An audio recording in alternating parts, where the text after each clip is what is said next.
ሰላም ሰላም እጅጉን የተወደዳችሁና የተከበራችሁ የአሁኑ ስፖርት አድማጭ ተመልካቾቻችን እንደምን አደራችሁ። የዕለተ እሁድ የጠዋት ፕሮግራሞቻችንን እዚሁ ይዘን መጥተናል። በርካታ መረጃዎችን ነው ይዘን እየቀረብነው። ትላንትና እንግዲህ ከኢንተርናሽናል ብሬክ መልስ ጨዋታዎች ተደርጓል። በተለይም የአራተኛ ሳምንት የእንግሊዝ ፕሪሚየር ሊግ ተጠባቂ ጨዋታዎችም ተደርገውም ነበር። አርሰናል በፍላይ ኤምሬትስ ያደረገውን የቀን ጨዋታ እንግዲህ 3-0 በሆነ ውጤት ማሸነፉን ተመልክተናል። ማርቲን ዙቢሜንዲ የመጀመሪያ የአርሰናል ጎሉን ማስቆጠር በቻለበት ጨዋታ እንግዲህ የጨዋታው ኮከብ ሆኖ ማምሸትም ችሏል። እንዲሁም ደግሞ ኤቤሬቺ ኤዜ አሲስት ማድረጉን ነው መመልከትም የቻለው። ቼልሲ ያልተጠበቀ ውጤትን ማስተናገድ ችሏል። በስተመጨረሻ ምሽት 4 ሰዓት ላይ ያደረገው ቼልሲ ነበር ጨዋታውን እንግዲህ በዛም ጨዋታ 2-2 በሆነ አቻ ውጤት ማጠናቀቅ የቻለ ሲሆን ቶተንሃም ሆትስፐር እንዲሁም ደግሞ ፉላም ኒውካስል የመሳሰሉ ክለቦች ደግሞ ማሸነፋቸውንም ተመልክተናል። ሪያል ማድሪድ ከሜዳቸው ውጪ ምንም እንኳን ቀይ ካርድ ቢመለከቱም አሁንም 3 ነጥብ ይዘው መመለስ መቻላቸውን ነው እየተመለከተን የምንገኘው። ተጠባቂው ጨዋታ አሁንም ዳግም እንግዲህ በጣሊያን ሴሪ በቱሪን በተደረገ ጨዋታ እንግዲህ ዩቬንቱስ ኢንተር ሚላንን 4-3 በሆነ ውጤት ማሸነፉን ተመልክተናል። በርካቶቹ የሚጠብቁት የጣሊያን ሴሪ የሶስተኛ ሳምንት መርሃ ግብርም ነበር። በጀርመን ቡንደስሊጋ እንዲሁ ቦሩሲያ ዶርትመንድ ማሸነፉንም እንመለከታለን። በፈረንሳይ ሊጓንም የተደረጉ ጨዋታዎችም አሉ። ዛሬም የሚጠበቁ ጨዋታዎች አሉ። በተለይም በሱፐር ሰንዴይ ምሽት 12 ሰዓት ተኩል ላይ በኢታድ ስቴዲየም ሁለቱ የማንቸስተር ከተማ ክለቦች ማንቹሪያን ደርቢን ማንቸስተር ሲቲ ከማንቸስተር ዩናይትድ የሚያገናኘውን የምሽት 12 ሰዓት ተኩል ጨዋታን የምንመለከት ይሆናል። በርንሌይ ሊቨርፑልን የሚያስተናግድበት ሌላኛው የእንግሊዝ ፕሪሚየር ሊግ ጨዋታዎች ናቸው። እነዚህንም እንዲሁ በስፋት የምንመለከት ይሆናል። ባርሴሎና በስፖቲፋይ ካምፕ ኑ የሚያደርገው ከቫሌንሲያ ጋር የሚያደርገው ጨዋታም ይጠበቃል። በጣሊያን ሴሪ በጀርመን ቡንደስሊጋ እንዲሁም ደግሞ በፈረንሳይ ሊጓን የሚደረጉ ጨዋታዎችን በስፋት የምንመለከት ነው የሚሆነው። እንዲሁም ከዚህ ወጣ ስንል ደግሞ የክለብ መረጃዎችንም በስፋት ይዘን እየቀረብን ነው የሚሆነው። ከናንተ የሚጠበቀው ሰብስክራይብ በማድረግ የቤተሰባችን አባል እንዲሆኑ እንጋብዛችኋለን። ላይክ በማድረግ ደግሞ እንድታበረታቱን ነው የምንጠይቃችሁ። ሁሌም አዳዲስና ትኩስ ስፖርታዊ መረጃዎችን ለማግኘት አሁን ስፖርት ምርጫችሁ ይሁን ነው የምንለው። እኛ ቀጥታ ወደ ፕሮግራሞቻችን አለፍን። ትላንትና የእንግሊዝ ፕሪሚየር ሊግን ጨምሮ እንግዲህ 5 ታላላቅ ሊጎች ጨዋታዎችን አድርገው ነበር። በተለይም ከኢንተርናሽናል ብሬክ መልስ እንግዲህ የተደረጉ ጨዋታዎች ናቸው። ከቀን 8 ሰዓት ተኩል ጀምሮ እስከ ምሽት 4 ሰዓት ላይ የተደረገ የእንግሊዝ ፕሪሚየር ሊግ የአራተኛ ሳምንት መርሃ ግብሮችም ነበሩ። በእንግሊዝ ፕሪሚየር ሊግ አርሰናል ቀን 8 ሰዓት ተኩል ላይ እንግዲህ ከኖቲንጋም ፎረስት ጋር በፍላይ ኤምሬትስ ያደረጉት ጨዋታም ነበር። 3-0 በሆነ ሰፊ ውጤት ማሸነፍም ችሏል። በጨዋታው ላይ እንግዲህ አዲሱ ፈራሚ ማርቲን ዙቢሜንዲ 2 ጎሎችን ማስቆጠርም ችሏል። ሌላኛውን ደግሞ አዲሱ ፈራሚ ቪክተር ዮከረስ ለራሱ 3ኛውን ጎል በዚህ ሲዝን ያስቆጠረበትን አጋጣሚ ነው የተመለከትነው። ኤቤሬቺ ኤዜ ለቪክተር ዮከረስ አሲስት ማድረግ የቻለ ተጫዋች መሆኑንም ተመልክተናል። ኖቲንጋም ፎረስት በአሰልጣኝ አንጌ ፖስቴኮግሉ እየተመሩ የመጀመሪያ ጨዋታቸውን ከሜዳቸው ውጪ እንግዲህ ሽንፈት ማስተናገዳቸውን ነው የተመለከትነው። በተለይም ኑኖ ስፕሪንቶ ሳንቶን ካባረሩ በኋላ አሰልጣኝ አንጌ ፖስቴኮግሉን እንደቀጠሩም ይታወቃሉ። ትላንትና የመጀመሪያ ጨዋታቸውን ነው እንግዲህ አሰልጣኝ አንጌ ፖስቴኮግሉ ከቀድሞ ተቀናቃኛቸው ከአርሰናል ጋር መጫወትም የቻሉት 3-0 በሆነ ሰፊ ውጤት ነው መሸነፍም የቻሉት። ማርቲን ዙቢሜንዲ እንግዲህ 32ኛው ደቂቃ ላይ ያስቆጠራት ጎል እጅግ በጣም ማራኪ እንደነበረች በርካቶቹም ያስታውሳሉ። በተለይም ከሴት ፒስ ከኮርና የተሻገረችው ኳስ የኖቲንጋም ፎረስት ተጫዋቾች እንግዲህ ጎል ለማራቅ በቴስታ የሚያወጡበትን አጋጣሚ ላይ አየር ላይ እንግዲህ በቮሊ ነበር እጅግ በጣም ማራኪ የሆነች ጎል 16:50 አካባቢ ላይ በማስቆጠር እጅግ በጣም የመጀመሪያውን ለራሱ አስገራሚ ጎል ማስቆጠርም የቻለው በአርሰናል ቤት የመጀመሪያ ጎል አካውንቱን መክፈትም ቻለ። ከዛ 3ኛዋን ጎል ደግሞ በ79ኛው ደቂቃ ላይ ሊያንድሮ ትሮዛርድ አሲስት ያደረገለትን ኳስ እንዲሁ በተመሳሳይ በማስቆጠር እንግዲህ ለራሱ 2 ጎሎችን ለክለቡ ደግሞ 3ኛ ጎሉን ማስቆጠር መቻሉንም ተመልክተናል። በ46ኛው ደቂቃ ላይ ቪክተር ዮከረስ ኤቤሬቺ ኤዜ ያሻገረለትን ኳስ እንግዲህ በማስቆጠር ለራሱ በዚህ ሲዝን 3ኛውን ጎል ማስቆጠርም ችሏል። ቲሙ እንግዲህ 3-0 ትላንትና ሲያሸንፍ ቪክተር ዮከረስ እንዲሁ ስራውን እየሰራም ይገኛል። በተለይም የተጫዋች እንግዲህ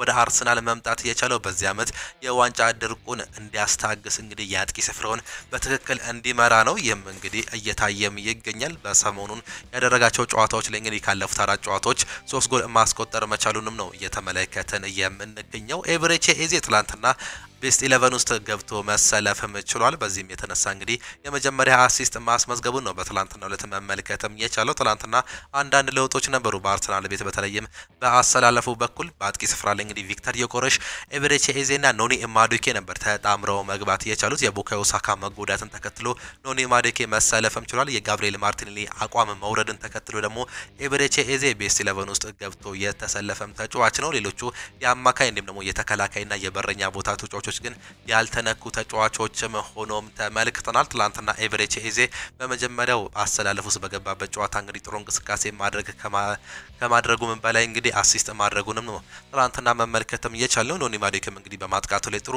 ለውጦችን እያመጣም የሚገኝም ተጫዋች ነው። በጨዋታው ላይ እንግዲህ ማርቲን ዙቢሜንዲ የጨዋታው ኮከብ ተብሎ መመረጡንም እንዲሁ ተመልክተናል። በጨዋታው ላይ ተጎድቶ የወጣውን ደግሞ አምበሉ ወይም ደግሞ ካፒቴኑ ማርቲን ኦዴጋርድን ተመልክተናል። ገና በ17ኛው ደቂቃ ላይ ነበር እንግዲህ ተጎድቶ መውጣትም የቻለው። ለዚህ ጉዳት መንስኤ የነበረው ጁሊያን ቲምበር እንደነበረም ተመልክተናል። በአንድ አጋጣሚ ላይ እንግዲህ ኳሷን ለማውሰድ ሲል የተሸራተታት ሸርተቴ እንግዲህ ጉዳት እንዳስተናገደበትም ተመልክተናል። ከዛ በኋላ ብዙ መቆየትም አልቻለም። ማርቲን ኦዴጋርድ በኢታን ንዋኔሪ ተቀይሮ መውጣቱንም ነው መመልከትም የቻለው። ሙሪሎ እንዲሁ ከኖቲንጋም ፎረስት እንግዲህ በ36ኛው ደቂቃ ላይ ጉዳት አስተናግዶ የወጣም ተጫዋች እንደነበር ነው መመልከትም የቻለው። ትላንትና አርሰናል እንግዲህ ማሸነፉን ተከትሎ በአሁኑ ሰዓት ላይ ጥሩ ጉዞን እያስተናገደም ይገኛል። በአሁኑ ሰዓት ላይ በደረጃ ሰንጠረዥ ስንመለከት እንግዲህ ዛሬ ሊቨርፑል እስኪጫወት ድረስ አንደኛ ደረጃ ነው በመያዝ እንግዲህ 9 ነጥቦችን እንዲሁም ደግሞ 8 ጎሎችን በመያዝ አንደኛ ደረጃ ላይ መቀመጥም ችሏል። ሁለተኛ ደረጃ ላይ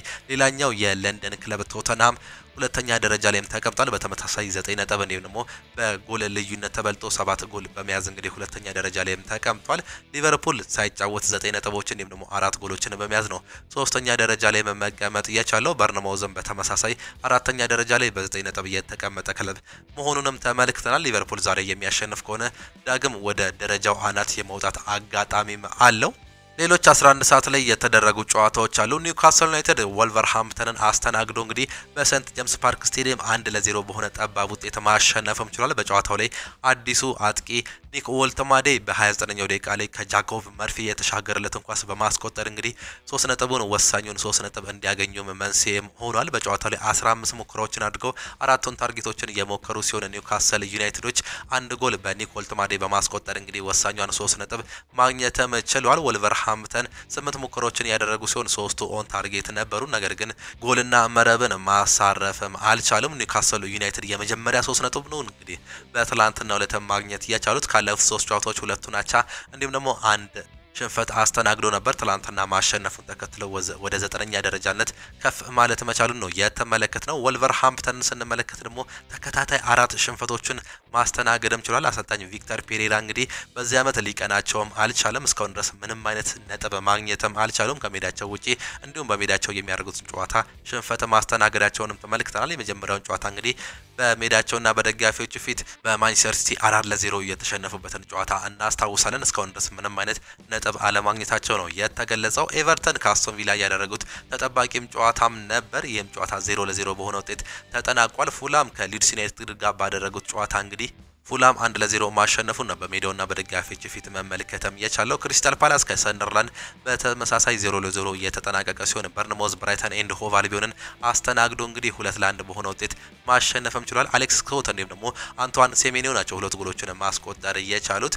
ሚቱማ ብቸኛውን ጎል ለብራይተን ኤንድ ሆቭ አልቢዮን ያስቆጠረም ተጫዋች መሆኑንም ተመልክተናል።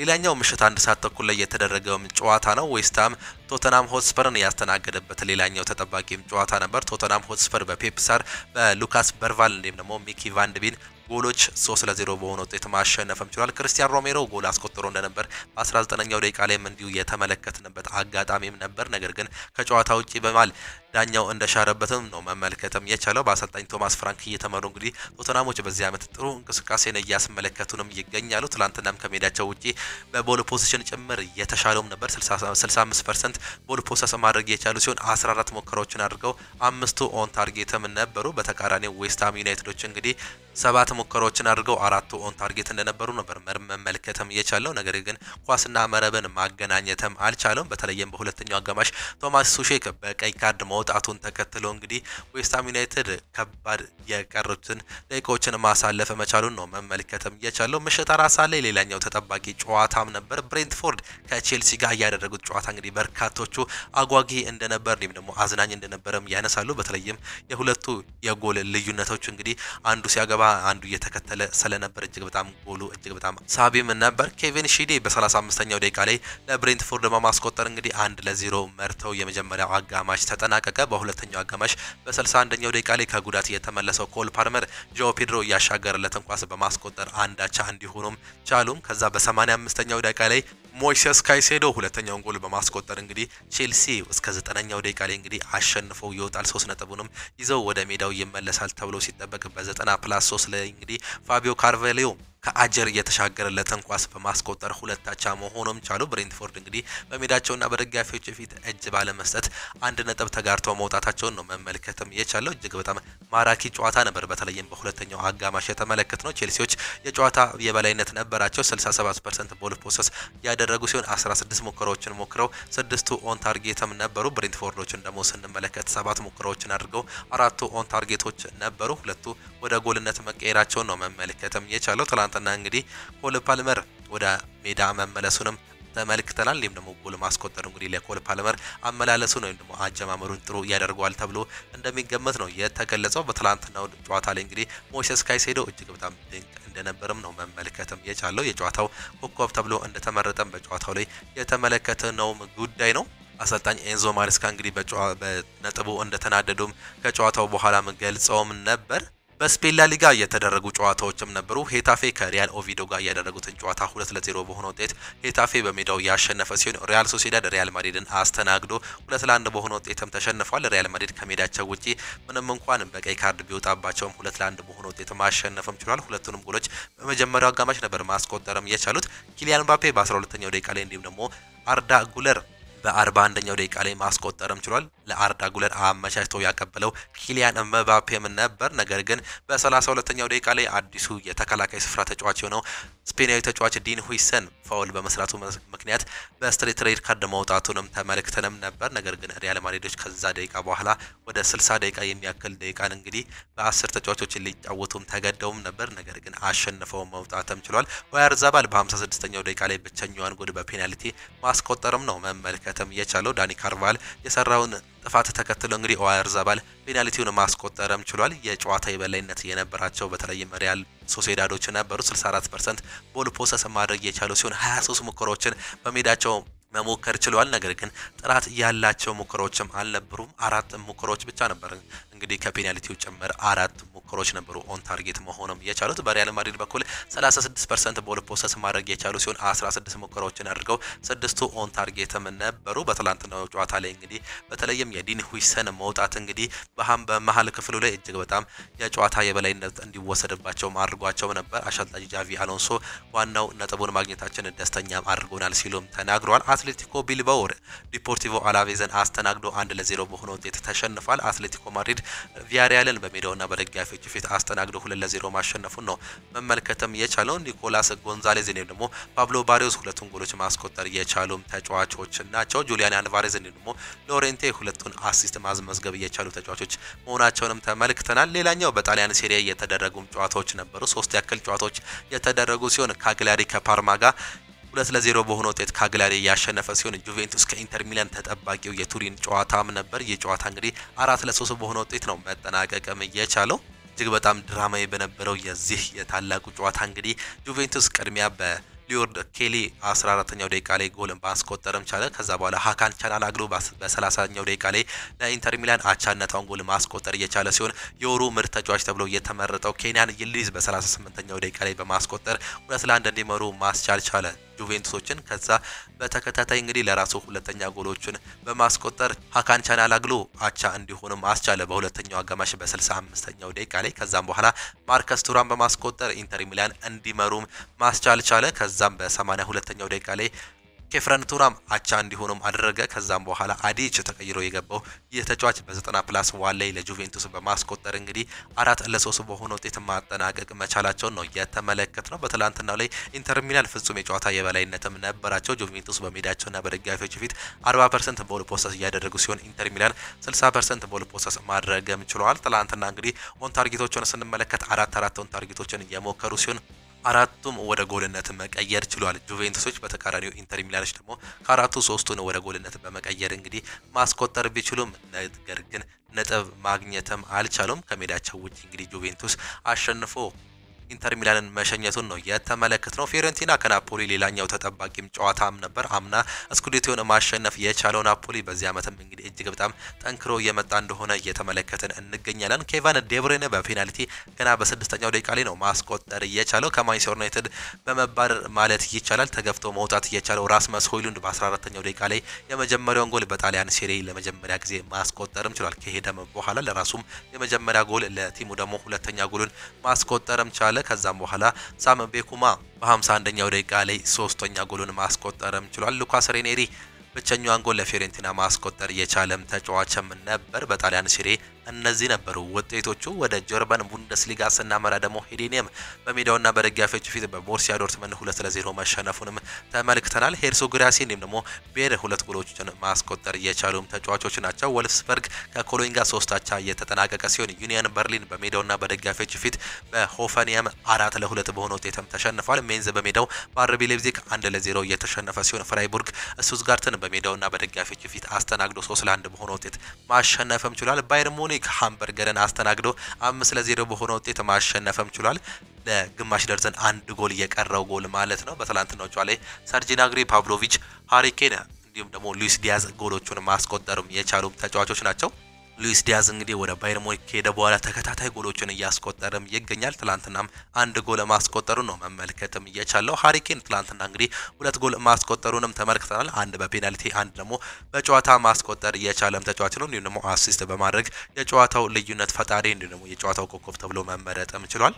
በጀርመን ቡንደስሊጋ ሶስቱንም ጨዋታዎች በማሸነፍ ባየር ሙኒኮች 9 ነጥብ እንዲሁም ደግሞ 12 ጎሎችን በመያዝ አንደኛ ደረጃ ላይ የተቀመጡ ሲሆን ቦርሲያ ዶርትመንድ 2ቱን አሸንፈው አንዱን አቻ በመውጣት 7 ነጥብ እንዲሁም ደግሞ 5 ንጹህ ጎሎችን ይዟል። ኮሎኝ በተመሳሳይ 2 ጨዋታዎችን በማሸነፍ አንድ አቻ በመውጣት በ7 ነጥብ እንዲሁም ደግሞ በጎል ተበልጠው 3ኛ ደረጃ ላይ የተቀመጡ ሲሆን ኢንትራንክ ፍራንክፈርት 4ኛ፣ ሆፈኒየም 5ኛ፣ አርቢ ሌፕዚግ 6ኛ ደረጃ ላይ መቀመጥ የቻሉ ክለቦች መሆናቸውን እስከ 3ኛው ሳምንት ያለው መርሃ ግብርም ያሳያል።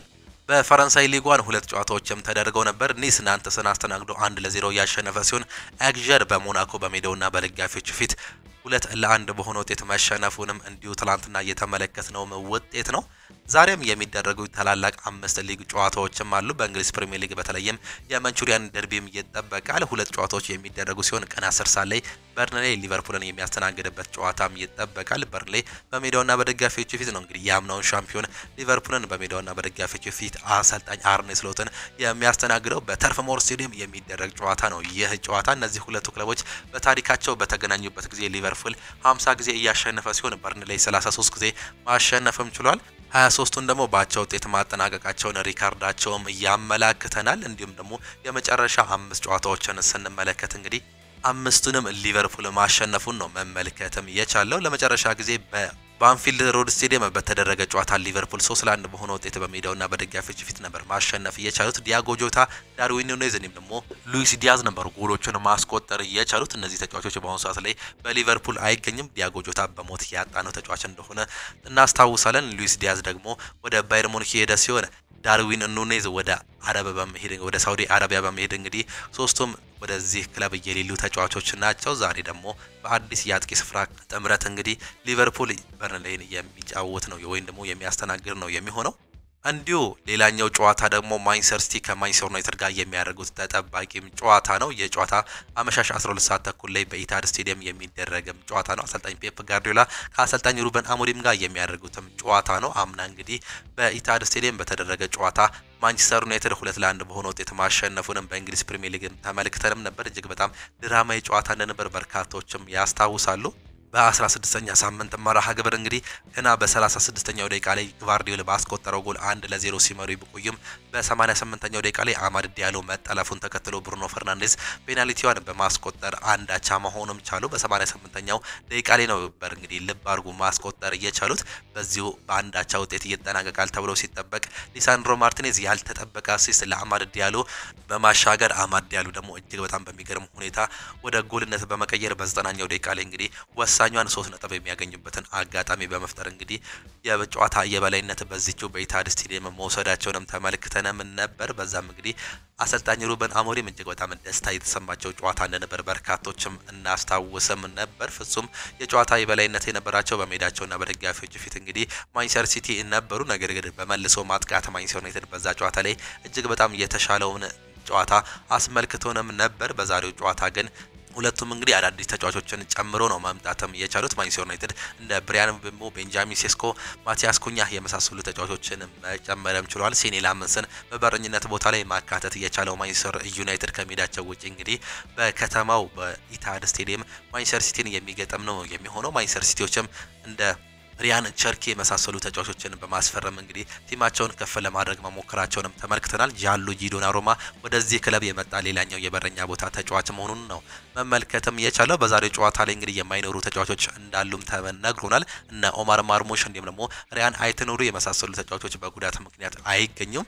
ኮቫጂችም እንዲሁ ጉዳት ላይ ያለ ተጫዋች መሆኑ እየተገለጸም ይገኛል። ጉዳቶችን ስንመለከት ሪኮሪዮስ፣ ኦማር ማርሙሽ፣ ሪያን ቸርኪ፣ ኒኮ ኦሪየሌ እንዲሁም ደግሞ ማቴዮ ኮቫቺች፣ ግቫርዲዮል እንዲሁም ደግሞ ሳቪኒዮ ጉዳት ላይ ያሉ ተጫዋቾች መሆናቸው ነው መመልከትም የቻለው። በማንቸስተር ዩናይትድ በኩል ደግሞ ማቲያስ ኩኛ እንዲሁም ደግሞ ሜሰን ማውንት ጉዳት ላይ ያሉ ተጫዋቾች ሲሆን ሊሳንድሮ ማርቲኔዝ በዛሬው ጨዋታ ላይ ምናልባትም ሊገኝም ይችላል። አብሮ መጓዙን እንዲሁ እየተመለከትነውም ጉዳይ ነው። ነገር ግን ቤስት 11 ውስጥ ይገባል ተብሎ የማይጠበቅም ተጫዋች ነው። በማንቸስተር ዩናይትድ በኩል አንዳንድ ለውጦች ሊኖሩ እንደሚችሉ ነው እየተገለጸ የሚገኘው። በተለይም ካለፉት ጨዋታዎች ላይ ሜሰን ማውንት እንዲሁም ደግሞ ማቲያስ ኩኛ መጎዳታቸውን ተከትሎ እንግዲህ አንዳንድ ለውጦች ሊኖሩም ይችላሉ። በተለይም ብሩኖ ፈርናንዴዝ ከዲፌንሲቭ ሚድፊልደርነት ወደ 10 ቁጥር ቦታም የሚሻገር ሊሆን እንደሚችል እየተገመተም ይገኛል። በሱ ቦታ ላይ ኮቢ ማይኖ እሱን ተክቶ ሊገባ ይችላል የሚሉ ቅድሚያ ግምቶች እየወጡም ይገኛሉ። ሁለተኛው ደግሞ ባለፈው እንዳስመለከተን ጆሹዋ ዚርክዜን በሁለተኛ 10 ቁጥር ቦታ ላይ በመጠቀም ብሩኖ ፈርናንዴዝን እዛው የ8 ቁጥር ቦታ ላይ ሊጠቀሙት እንደሚችሉ ቅድሚያ ግምቶች አሁንም እየወጡም ይገኛሉ። አሰልጣኝ ሩበን አሞሪም ዛሬ ምን አይነት አሰላለፍ ያስመለክቱን ይሆን የሚለው በርካቶቹ ገና እንግዲህ እያጓጓቸውም ይገኛሉ። እነዚህ ሁለቱ ክለቦች በታሪክ በተገናኙበት ጊዜ ማንቸስተር ዩናይትድ 79 ጊዜ ያሸነፈ ሲሆን ማንቸስተር ሲቲ 60 ጊዜ ማሸነፍም ችሏል። 55 ጊዜ ደግሞ አቻ ነው ማጠናቀቅ የቻሉት። ለመጨረሻ ጊዜ የተገናኙት በኦልድ ትራፎርድ ስቴዲየምም ነበር በ31ኛ ሳምንት የእንግሊዝ ፕሪሚየር ሊግ። በዛ ጨዋታ ላይ 0-0 በሆነ ውጤት መጠናቀቅ መቻሉን ነው መመልከትም የቻለው። ካለፉት 5 ጨዋታዎች እንግዲህ ሁለቱን ማንቸስተር ዩናይትድ አንዱን ማንቸስተር ሲቲ ሁለቱን ደግሞ በአቻ ውጤት ማጠናቀቃቸውን የመጨረሻ ስታቲክሳቸውም ያመላክታል። የእንግሊዝ ፕሪሚየር ሊግ የ2025-26 የውድድር ዘመን ያለፉትን 3 ጨዋታዎች ስንመለከት ማንቸስተር ሲቲዎች የመጀመሪያውን ጨዋታ ብቻ ነው ማሸነፍም የቻሉት። ከሜዳቸው ውጪ ወልቨርሃምፕተንን 4-0 ማሸነፋቸውን ተመልክተንም ነበር። ወልቨርሃምፕተን እስካሁን ድረስ ምንም አይነት ነጥብ ማግኘትም አልቻለም። ትላንትናም ሽንፈት እንዳስተናገደም ተመልክተናል። ከዛ ተከታታይ 2 ጨዋታዎችን ሽንፈት ማስተናገዳቸውን ነው የተመለከትነው።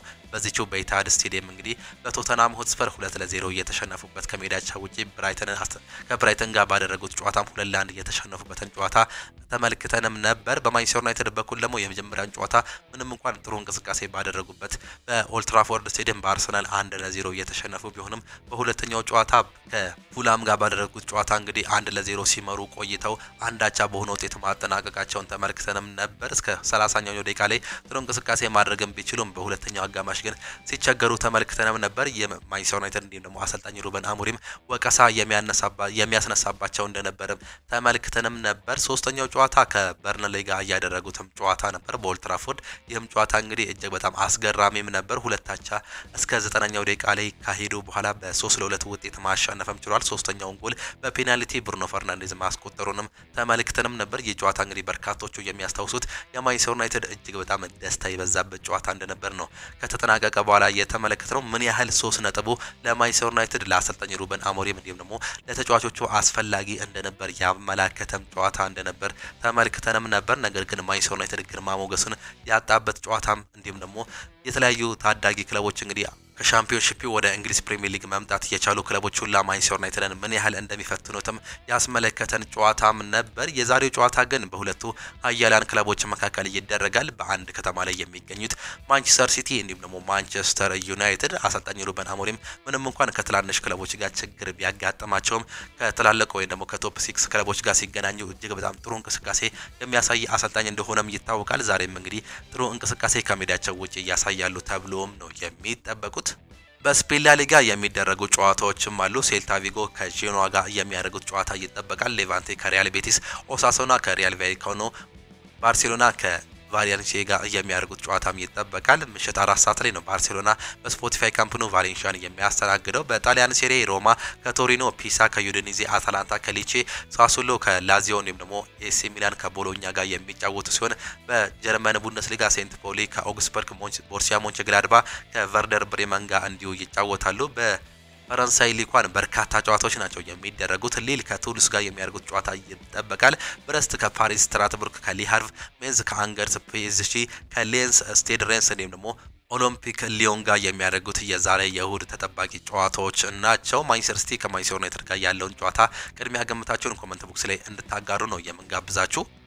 ከጨዋታው በኋላ እንግዲህ የተነሱ አስተያየቶችም ነበሩ። ቪክተር ዮኬሬሽ አሁን ትኩረታችን ሻምፒየንስ ሊግ ነው ሲል ነው የገለጸው። የመድፈኞቹን አንድ ግብ ያስቆጠረው ቪክተር ዮኬሬሽ ጎል በማስቆጠር ነው ደግሞ ጨዋታውን በማሸነፉ መደሰቱን ነው የገለጸው። በዛሬው ጨዋታ ተደስቻለሁ፣ ምርጥ ቀን ነበር፣ ጎል ማስቆጠር ነው ደግሞ ጨዋታውን ማሸነፍ ጥሩ ስሜት አለው ሲል ቪክተር ዮኬሬሽ የገለጸ ሲሆን አክሎም አሁን ሙሉ ትኩረታችን ሻምፒየንስ ሊግ ላይ ነው፣ አስፈላጊ ውድድር እዛ ነው፣ መፎካከር እንፈልጋለን ሲልም ገልጿል። ስለ ማርቲን ዙቢሜንዲ የመጀመሪያ ጎል ያነሳው ቪክተር ዮኬሬሽ ልምምድ ላይ ያንን ሲያደርግ አላየሁትም፣ እሱ 2 ጎል ሲያገባ ጥሩ ነገር እንደሆነም ተመልክቻለሁ ሲል ነው ሐሳቡንም መስጠትም እየቻለው። ኖኒ ማዱኬ በቀጣይ ያለኝን እየሰጠው ውሳኔ ላሰልጣኝን እንተዋለን ሲል ነው የገለጸው። የመድፈኞቹን የመስመር አጥቂ ሆነው ኖኒ ማዱኬ በቀጣይ የቋሚነት ቦታው ለማግኘት እንደሚፋለምም ነው የገለጸው። በክለቡ ምርጥ ተጫዋች አሉን ያለው ኖኒ ማዱኬ ያለኝን ሁሉ ሰጥቻለሁ፣ ምርጫው ግን ለአሰልጣኙ እንተዋለን፣ አሁንም እንዲሁ አደርጋለሁ ሲል ነው የገለጸው። ኖኒ ማዱኬ ከዚህ ቡድን የስብስብ ጋር መጫወት በጣም ቀላል ነው ሲል ሐሳቡንም ሰጥቷል።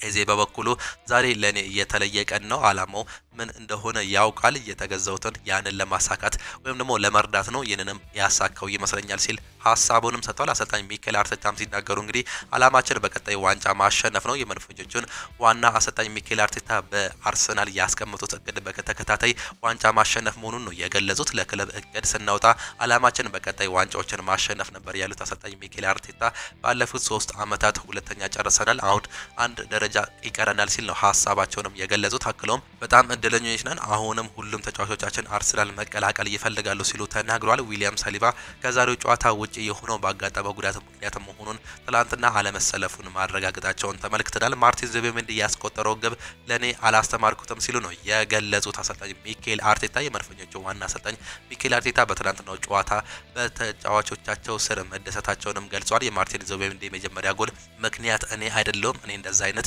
ግብ አላስተማርኩትም ሲሉም ገልጿል።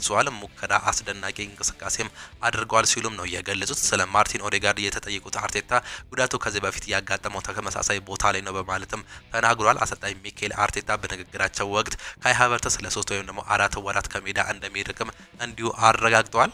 አንጌ ፖስተኮግሉም ሲናገሩ አርሰናል አስደናቂ ቡድን ነው ሲሉ ነው የተናገሩት። የኖቲንግሃም ዋና አሰልጣኝ የሆኑት አንጌ ፖስተኮግሉ አርሰናል በዛሬው ጨዋታ ያሳየው ነገር አድናቆት የሚያስችለው ነው በማለትም ተናግሯል። ውጤቱ በጣም ያበሳጫል ያሉት አሰልጣኙ አርሰናል ትልቅ አድናቆት ይገባል፣ በጣም ምርጥ ቡድን ነው ሲሉም ተናግሯል። አክሎም ሁለተኛው አጋማሽ ከመጀመሩ የተቆጠረ ቡድን ሁለተኛ ጎል ጨዋታውን ገሎታል ሲሉ ነው እንዲሁ በተመሳሳይ መናገርም የቻሉት። ኤንዞ ማሬስካም ሐሳባቸውንም ሰጥቷል። ባለቀ ሰዓት ጎል ማስተናገዳችን ያሳፍራል ሲሉ ነው የተናገሩት። የቼልሲው አሰልጣኝ ኤንዞ ማሬስካ ቡድናቸው በጨዋታው ማጠናቀቂያ ግብ ማስተናገዱ እንዳበሳጫቸውም ገልጿል። ባለቀ ሰዓት ጎል ማስተናገዳችን ያሳፍራል ያሉት ኤንዞ ማሬስካ በተሻለ መልኩ ማጠናቀቅ እንችል ነበር፣ ባለቀ ሰዓት 2 ነጥብ አጥተናል ሲሉም ተናግሯል። አክለውም በሁለተኛው አጋማሽ የተሻለ ነበርን፣ ጨዋታውን ማሸነፍ ይገባንም ነበር፣ ነገር ግን በሚያሳፍር መልኩ 2 ነጥብ አጥተናል። ሁሉንም ለማሸነፍ እንሞክራለን፣ ነገር ግን እያንዳንዱ ጨዋታ ማሸነፍ አንችልም ሲሉ እንዲሁ በተመሳሳይ ኤንዞ ማሬስካም ተናግሯል። ሞይሴስ ካይሴዶም ሲናገር እንግዲህ ቡድኑን በመርዳቴ ደስተኛ ነኝ ሲል ነው የገለጸው። የሰማያዊዎቹ የመሃል ሜዳ ተጫዋች የሆነው ሞይሴስ ካይሴዶ በምሽቱ ጨዋታ ቡድኑን በማገዙ ደስተኛ መሆኑንም ገልጿል። ቡድኑን በመርዳቴ በመቻሌ በጣም ደስተኛ ነኝ፣ ነገር ግን በውጤቱ በጣም ተበሳጭተናል ሲል ሞይሴስ ካይሴዶ አስተያየቱንም ሰጥቷል። ኮል ፓልመር ለቡድኑ በጣም አስፈላጊ መሆኑን ያውቃል፣ ተቀይሮ ገብቶ ጨዋታውንም መቀየር ችሏል ሲል ሐሳቡን መግለጹን ነው እንዲሁ መመልከትም የቻል ነው።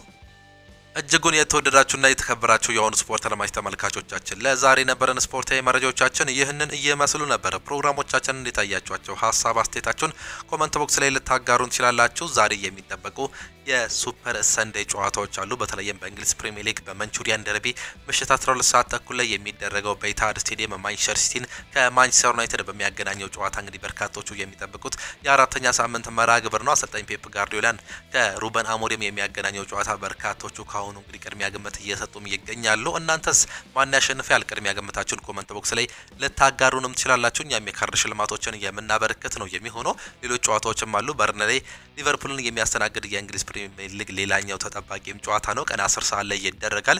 ባርሴሎና በሜዳውና በደጋፊዎች ፊት ቫሌንሺያን የሚያስተናግድበት ጨዋታ በስፔን ላሊጋም ሌላኛው ተጠባቂ ጨዋታ ነው። ሌሎች ጨዋታዎችንም አሉ። እነሱንም እንድታዩ ነው የምንጋብዛችሁ። የጠዋት ፕሮግራሞቻችን ይህንን ይመስላሉ። በከሳት ፕሮግራሞቻችን እስከምንገናኝ ድረስ ግን ቻው ቻው፣ መልካም ጊዜ፣ መልካም ውሎ ይሆንላችሁ።